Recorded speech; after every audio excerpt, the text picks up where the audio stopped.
ప్రకాష్ రావు comments. చాలా మంది మాజీ మంత్రులు, కేంద్ర మంత్రులు, పలువురు రాష్ట్ర మంత్రులు కూడా జైలుకు పోయారు. కొంతమంది దేశం విడిచి వెళ్లిపోయారు.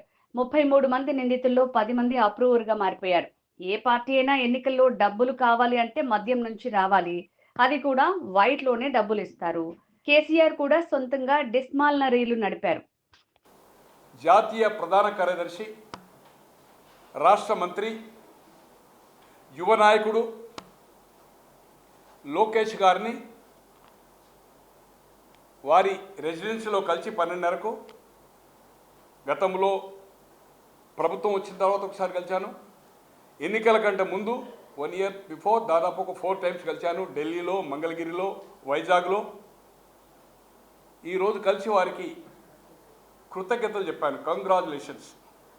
ప్రధానమంత్రి గారు నాకు తెలిసినంత వరకు 2014లో ఇప్పటి వరకు దాదాపు 11 సంవత్సరాల్లో ఏ రాష్ట్ర ముఖ్యమంత్రులు కానీ ఏ జాతీయ నాయకులకు కానీ ఒక డిన్నర్ అంటే పిలవచ్చు, బట్ ఒక డిన్నర్ మీటింగ్ పిలిచి ఏకాంతంగా 2.5 hours దాంట్లో రాష్ట్ర రాజకీయాలు, దేశ రాజకీయాలు, తర్వాత లోకేష్ గారు చేస్తున్న పని గురించి సెంట్రల్ ఇంటెలిజెన్స్ రిపోర్ట్ కానీ, తను తెప్పించుకున్న నివేదికలు కానీ, రాబోయే రోజుల్లో నేను అనుకుంటున్నా, నేను వారిని కామెంట్ చేయమని లేదు, అడగలేదు, బట్ ఎలివేషన్ స్కైకి తీసుకెళ్ళాడు మోడీ గారు.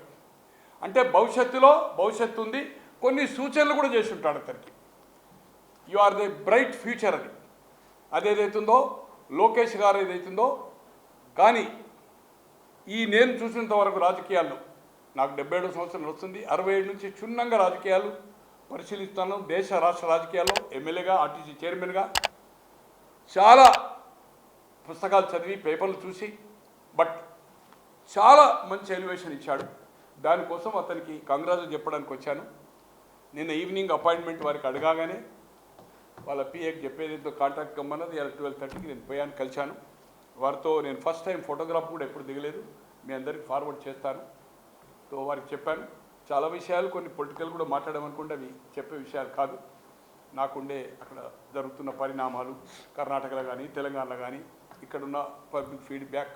బట్ వి ఎక్స్చేంజ్డ్ కొన్ని గతంలో కలిసినప్పుడు ఒక విషయం మాట్లాడినప్పుడు అది నేను నెక్స్ట్ హైదరాబాద్లో కలిసి ఒక రిపోర్ట్ లెక్కిస్తా అని చెప్పాను నన్ను అడిగినప్పుడు.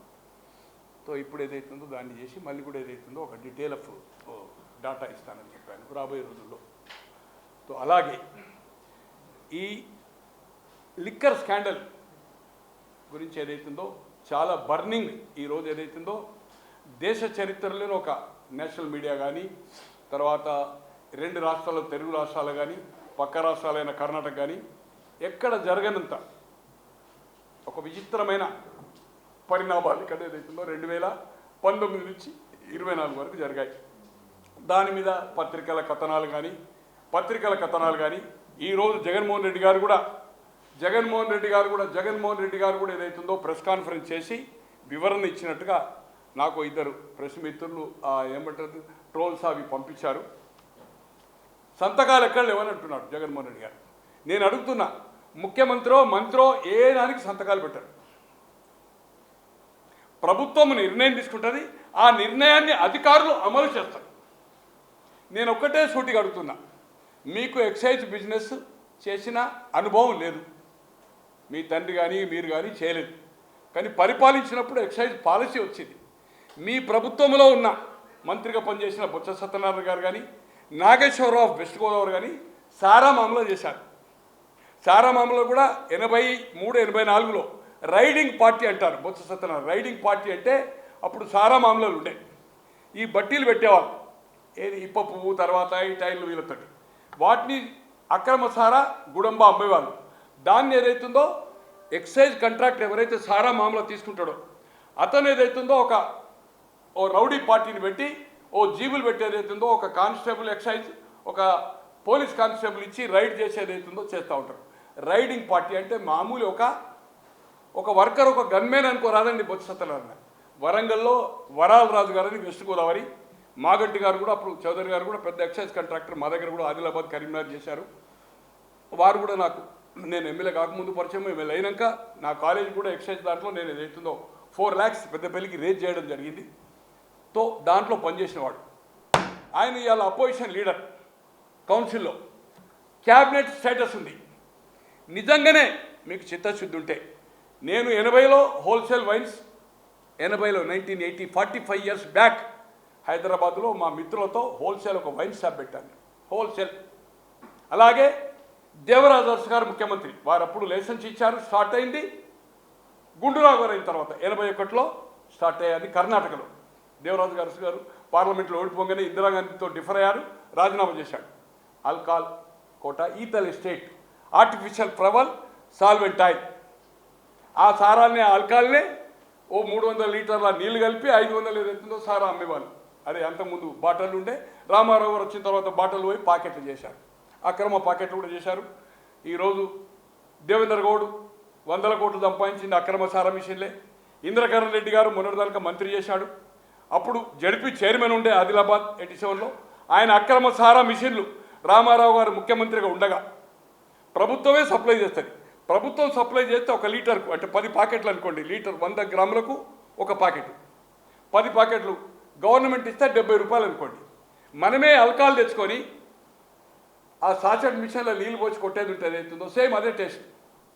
మనకి ఏదైతుందో 30 రూపాయలకి అవుతుంది, అంటే 40 రూపాయలు డైరెక్ట్ జీరో అనుకోరాలండి, జీరో. తో అటువంటి సారా మిషన్లు, అక్రమ సారా మిషన్లు నిర్మల్లో 2, ఆదిలాబాద్ 1. ఈరోజు పత్రికల్లో బంధించున్నాయి, ఆ పత్రికలు నా దగ్గర లేవనుకోండి. Is the fact. 88 December 20 Ramarao గారు ఆదిలాబాద్ టూర్ కంటే ముందు 13 నాడు ఇంటర్వ్యూ ఇవ్వలేదు.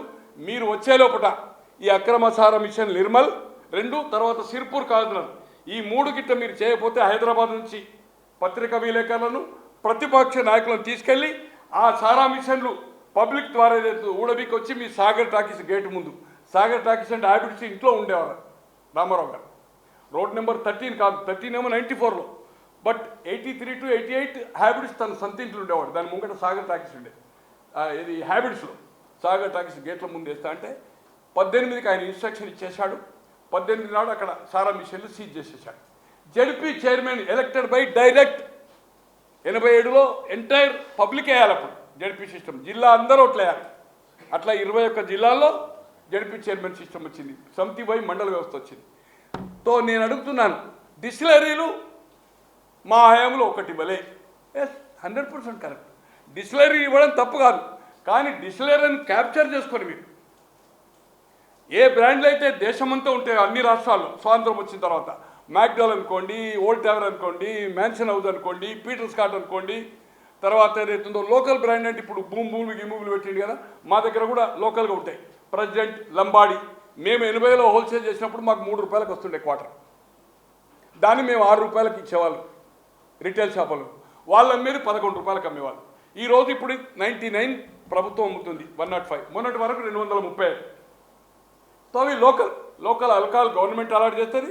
దానికి ఏదైతుందో ఆ స్పిరిట్లో కొంత మెడిసిన్ టైప్ వేస్తారు, దానికి ఓ లేబుల్ పెట్టుకుంటారు, అదేదైతుందో చీప్ లిక్కర్ అంటారు దాన్ని, చీప్ లిక్కర్. 230 ఇప్పుడు ఏదో అంతకుముందు గవర్నమెంట్ రాకముందు తెలుగుదేశం ప్రభుత్వంలో 90 ఉండే, ఇప్పుడు 95 105 అయింది, అంటే ఒక 130. తో ఇది భారతదేశ చరిత్రలో మేము ఒక మెమో తీసుకోవాలంటే రీటైల్ అంటే 69-70 ఖచ్చితంగా స్టేట్ బ్యాంక్లో చాలాను కట్టాలి. ఈరోజు టీ కొట్టుకుపోతే 10 రూపాయలకు డిజిటల్, ఏది గూగుల్ పేనా ఫోన్పే అంటున్నాం. 10 రూపాయలు ఒక సిగరెట్ తీసుకుంటే చేస్తున్నాం. ఎందుకు క్యాష్ చేసినావు? కారణం ఏంటి అంటే, నీకు డిజిటల్ పేమెంట్లో ఇస్తే నష్టం ఏమొచ్చింది, క్యాష్ పేమెంట్ చేయడానికి కారణం ఏంటి, దాని మీద ఏమైనా డిస్కస్ జరిగిందా? అది ప్రజలకు వివరంగా జగన్మోహన్ రెడ్డి గారు చెప్తారా, అంబటి రాంబాబు చెప్తారా, సారా మామూలు బ్రాండీ షాపులు చేసిన బొత్స సత్యనారాయణ గారు, నాగేశ్వరరావు చెప్తారా? ఎక్కడ వేదిక పెట్టా? నేను వాళ్ళతో కలిసి పనిచేసిన వాడిని, పౌరుణ్ణి. ఇది అన్యాయం జరిగిందనేది నేను చెప్పడానికి ఈరోజు ఇక్కడికి వచ్చినాక పేపర్లు చూసిన, మా దగ్గర రావడం లేదు సార్. ఒరిజినల్గా ఏదైతుందో ఒక లిక్కర్ మ్యాక్డల్ విస్కీ ఉంది అనుకోండి, కేస్ అంటే 12 ఫుల్ బాటిల్ ఉంటే కేస్ అంటారు, 600 రూపాయలు. ఎక్కడ మెక్డోలోళ్ళు తెలంగాణలో ఇచ్చినా, కేరళలో ఇచ్చినా, కర్ణాటకలో ఇచ్చినా, తమిళనాడు ఇచ్చినా, మహారాష్ట్ర ఇచ్చినా, ఇక్కడ ఎంత 1300. ఈ 700 డైరెక్ట్గా ప్రభుత్వం పర్చేజ్ చేస్తుంది, ప్రభుత్వం పే చేస్తుంది, హోల్సేల్ ప్రభుత్వం కనుక, రిటైల్ కూడా ప్రభుత్వమే. ఈ 700 మళ్ళీ డైరెక్ట్ క్యాష్ డ్రా చేసేది అవుతుందో ఇతనికి వస్తుంది. కిక్ బ్యాక్ నిన్న ప్రముఖంగా ఏదైతుందో ఆంధ్రజ్యోతిలో అండ్ ఈనాడులో ఏదైతుందో ప్రముఖంగా వచ్చింది. అది కంపెనీస్, ఏ కంపెనీస్ ఈ విధంగా ఏదైతుందో అంటే దాదాపు ఒక కేసు మీద ఫుల్ బాటిల్స్ అయితే 12, హాఫ్ అయితే 24, క్వార్టర్ అయితే 48 కేసు అంటారు దాన్ని. కేసు ఒక బాక్స్లో వస్తాయి. ఫుల్ బాటిల్కి ఏదైతుందో 700 ఉంటే హాఫ్ బాటిల్కి ఏదైతుందో ఈ label charge and bottle charge ఉంటుంది కదా, 15-20 రూపాయలు ఎక్కువ ఉంటుంది. క్వార్టర్కి ఏదైతుందో ఒక 30 రూపాయలు ఉంటుంది. ఇది 700 ఉంటే 720, 750 అవుతుంది. ఈ విధంగా ఏదైతుందో కిక్ బ్యాక్స్ ఈరోజు కొన్ని పత్రికల్లో కథనాలు చూసినప్పుడు 3,200 కోట్ల రూపాయలే కిక్ బ్యాక్ అనేది స్టోరీ వస్తున్నది. లీకులు 1,00,000 కోట్ల 99,000 కోట్లు అంటే దాదాపు 1,00,000 కోట్లు క్యాష్ బిజినెస్ అయింది టోటల్ 4.5 ఇయర్స్లో. ఎందుకు క్యాష్ బిజినెస్ అయింది? 94-95% క్యాష్ బిజినెస్ అయింది. ఎందుకు క్యాష్ అయింది? ఈరోజు ఎక్సైజ్ యాక్షన్లు వెనకట పూర్వం 20 ఏళ్ళ కిందనే క్యాష్ తీసుకోవనే కావాలి కాదు, డీడీ చేయాలి, డీడీ తయారు చేయాలి. ఈరోజు పోలీస్ ఏదైనా ఛాలెంజ్ చేసింది అనుకోండి, 20 రూపాయలు 30 రూపాయలు క్యాష్. ఇంతకుముందు రిసిప్ట్ ఉంటుండే, ఇప్పుడు రిసిప్ట్ లేదు. రిసిప్ట్ పోయేది అవుతుందో ఇదే ఫోన్పేనా గూగుల్ పేనో చేయాలి. ఇటువంటి పరిస్థితుల్లో మీరు క్యాష్ను ట్రాన్సాక్షన్ ఎందుకు చేసిండ్రు? ఇది వివరణ ఇవ్వవలసిన ప్రజలకు అవసరం ఉంది. దానివల్ల మీకు డిజిటల్ పేమెంట్ వల్ల ప్రభుత్వానికి కానీ ప్రజలకు కానీ ఏమి అభ్యంతరము, ఏమైనా నష్టం వస్తుందా, క్యాష్ వల్ల ఏం వెసులుబాటు అవుతుంది, ఇది చెప్పవలసిన అవసరం ఉంది. ఖచ్చితంగా దీంట్లో క్లారిటీగా బంగారం డొల్ల కంపెనీ ఇదివరకు ఏదైతుందో సిమెంట్ కంపెనీ పెట్టినప్పుడు India cement, Dalmia, metric Prasad ఇంకా పలువురు ఏదైతుందో పెట్టుబడులు పెట్టారు. పెట్టినాక ఏమైంది? ఒక కంపెనీ ఫ్రెంచ్ కంపెనీకి అమ్మాడు 51%, 49 ఆయనది, మేనేజ్మెంట్ వీళ్ళదే. ఏం చేశాడు? ఇండియా సిమెంటు 110 కోట్లు పెట్టిండు. ఆయనకు వచ్చింది ఎంత? 200 కోట్లు వైట్ ఏదైతుందో ఆయనకు వచ్చింది. బట్ ఆ 200 కోట్లు మళ్ళీ ఏదైతుందో క్యాష్గా రిటర్న్ తీసుకున్నాడు ఇండియా సిమెంట్ కానీ దాల్మియా కానీ. అదే సేమ్ పద్ధతిలో ఏ విధంగానైతే సిమెంట్ కంపెనీలో కానీ సాక్షిలో కానీ పెట్టుబడులు ఎలాగైతే వచ్చిందో ఇదే సిస్టమ్ ఏదైతుందో ఈ లిక్కర్ పాలసీలో కూడా సేమ్ అడాప్ట్ చేయడం జరిగింది. నేను అడుగుతున్నా, సజ్జల శ్రీధర్ రెడ్డి గారు ఎస్పీవై రెడ్డి గారి అల్లుడు బిడ్డనిచ్చాడు. అది మీరు టేక్అవుట్ చేసి మీరు ఏదైతుందో బ్రాండ్ చేసిండో వాస్తవా కదా? ఈరోజు పాలసీ డిసిషన్ అనేది ప్రభుత్వం అయితే సబ్ కమిటీ, అధికారులు ఎక్సైజ్ అధికారులు.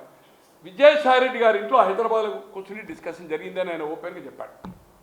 ఇక్కడ ఒకసారి జరిగింది, తర్వాత నేను దాని గురించి పట్టించుకోలే.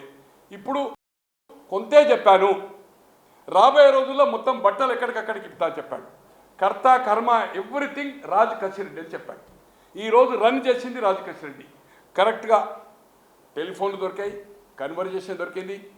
డొల్లా కంపెనీలకు ఏదైతుందో బంగారం ఏదైతుందో డిస్టిలరీ కంపెనీ వాళ్ళు బంగారం కొని బంగారం ఎట్లా చేసిండ్రు ఇవన్నీ బయటకు వచ్చాయి. ఖచ్చితంగా దీంట్లో ఏదైతుందో దొరికిపోయాడు. కాకుండా మీ పార్టీ పక్షాన మీరు ఈరోజు చెప్పండి, డిస్టిలరీలు ఇవ్వలే, డిస్టిలరీ ఇచ్చే అవసరం లేదు, డిస్టిలరీ కంట్రోల్ మీరు పెట్టుకున్నారు. ఈరోజు McDowell whisky entire south, Kerala, Karnataka, Andhra, Telangana and Tamil Nadu, Magunta Subbarama Reddy గారి నుంచి మొదలుకొని ఇప్పుడు వాళ్ళ కుటుంబమే నడుతున్నది. ఆ బ్రాండ్ 3.5 సంవత్సరాలు మ్యాక్డోల్ విస్కీ అనేది మీరందరూ సాక్షులు సార్. పెట్స్కాట్ దొరికిందా? మ్యాక్డోల్ విస్కీ దొరికిందా? మ్యాన్సన్ హౌస్ దొరికిందా? టీషర్ట్ దొరికిందా? అన్నీ ఎక్కడో బ్రాండ్లు పెట్టేది అవుతుందో అడ్డగోళ్ళు రేట్లు వేసేది అవుతుందో డిస్టిలరీలు కంట్రోల్ చేసుకున్నావు. కొన్ని నువ్వే రన్ చేసినావు.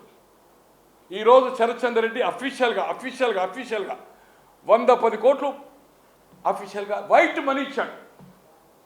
దాంట్లో సజ్జల గారికి 45, ఇంకో అదాని అనేటానికి ఏదైతుందో 50, 110. ఆ 45లో ఒక రాజకీయ నాయకునికి 5 కోట్లు క్యాష్గా 5 కోట్లు క్యాష్గా 3 కోట్లు వైట్ ట్రాన్స్ఫర్ చేసింది. అంటే ఆయనకు లోన్ ఇప్పించినందుకు 8 కోట్లు ఏదైతుందో ఆయన ఎందుకు తీసుకున్నారు? వాళ్ళు వర్కింగ్ క్యాపిటల్ రన్ చేయాలి కదా సార్ డిస్టిలరీ. అది సిక్ ఉండే నంద్యాలలో ఎస్పీ రెడ్డి అని ఎంపీ గారు ఉంటుంది, వారిది ఏదైతుందో ఆ డిస్టిలరీ. ఈ విధంగా ఏదైతుందో ఖచ్చితంగా దీంట్లో 3,200 కోట్లు కాదు, పూర్తి ఎంక్వైరీనాక మీరు మళ్ళీ నేను వస్తాను వారం 10 రోజులకు. ఇవన్నీ వచ్చినాక కొన్ని 25-30 వేల కోట్లు. అంటే ఒకటేమో మోర్ దెన్ 600, 1,300 అంటే 700 క్యాష్, మళ్ళీ ఈ 600కి ఎవరైతే సప్లై ఇస్తుందో దాంట్లో పర్సంటేజ్